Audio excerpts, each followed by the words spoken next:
بسم اللہ الرحمن الرحیم۔ ناظرین کرام، ہمارے معاشرے کا تلخ سچا یہ واقعی بظاہر ایک دلچسپ قصہ یا لطیفہ محسوس ہوتا ہے، مگر در حقیقت یہ ہمارے معاشرے کے اس تلخ اور بھیانک چہرے کا آئینہ ہے جسے ہم روز دیکھتے ہیں مگر ماننے سے انکار کر دیتے ہیں۔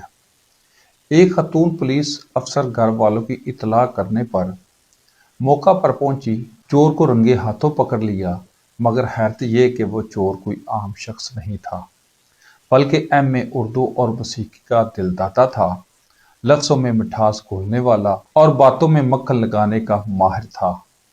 گرفتاری کے بعد جب قانون حرکت میں آیا اور خاتون افسر نے سخت لہجے میں کارروائی کی بات کی تو مجرم فوراً اپنی اصل طاقت استعمال کرنے لگا، یعنی چاپلوسی۔ وہ معصوم بن کر کہتا ہے، اتنی حسین اور باوقار لڑکی ظالم نہیں ہو سکتی۔ آپ کے لباس کا ذوق آپ کی نفاست کی گواہی دیتا ہے۔ آپ کی مسکراہٹ پر شاعر بھی قربان ہو جائیں۔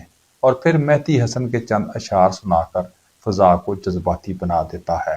اور یہاں سے کہانی کا سب سے خطرناک موڑ آتا ہے جب ثبوت قانون در حقیقت پیچھے رہ جاتے ہیں اور میٹھی زبان آگے نکل جاتی ہے۔ حتیٰ کہ قانون کی نمائندہ خاتون بھی نرم پڑ جاتی ہے اور کہہ اٹھتی ہے، نہیں، اتنا سچا بندہ چور نہیں ہو سکتا۔ یہ محض ایک واقعہ نہیں، یہ پورے نظام پر ایک سوالیہ نشان ہے، جہاں جرم شواہد سے نہیں بلکہ خوشامد سے دھل جاتے ہیں، جہاں سچ کمزور اور چاپلوسی طاقتور بن جاتی ہے۔ آج ہمارے ارد گرد ایسے ہی ابن الوقت لوگ موجود ہیں جو محنت، اہلیت اور ذہانت کی بجائے تاریخ، سفارش، چاپلوسی کے سہارے آگے بڑھتے ہیں۔ یہ وہ کم ظرف لوگ ہیں جو نااہلی کو تعریف کے پردے میں چھپاتے ہیں اور سچ کو جھوٹ کے ملبے تلے دفن کرتے ہیں۔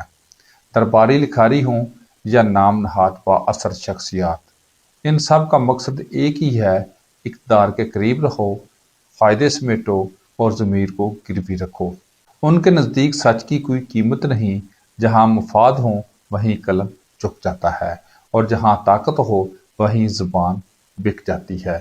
یہی خوشامدی کلچر، یہی شوخطہ بازیاں اور یہی مفاد پرست رویے آج ہمارے وطن کی جڑیں کھوکھلی کر رہے ہیں۔ اداروں کا تقدس نعروں تک محدود ہو چکا ہے اور عملی زندگی میں صرف ذاتی فائدہ رہ گیا ہے۔ ہم بدعنوانی پر شور تو بہت مچاتے ہیں مگر موقع ملتے ہی خود اسی نظام کا حصہ بن جاتے ہیں۔ ہم ظلم کو برا کہتے ہیں مگر طاقتور کے سامنے خاموش ہو جاتے ہیں۔ ہم انصاف مانگتے ہیں مگر سفارش کے دروازے بھی کھٹکھٹاتے ہیں۔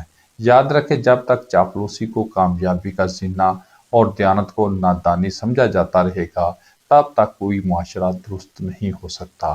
قومیں نعروں سے نہیں کردار سے بنتی ہیں اور کردار وہی مضبوط ہوتا ہے جو مفاد کے طوفان میں بھی سچ کے ساتھ کھڑا رہے۔ اگر ہمیں واقعی اپنے ملک، اپنے اداروں، اپنے مستقبل کو بچانا ہے تو خوشامد کے اس زہر کو دفن کرنا ہوگا، سچ بولنے والوں کو عزت دینا ہوگی اور ضمیر فروشوں کو پہچان کر رد کرنا ہوگا، ورنہ یہ درباری سوچ ہمیں اندر سے کھوکھلا کرتی رہے گی اور ہم صرف اپنی بربادی کا تماشا دیکھتے رہیں گے۔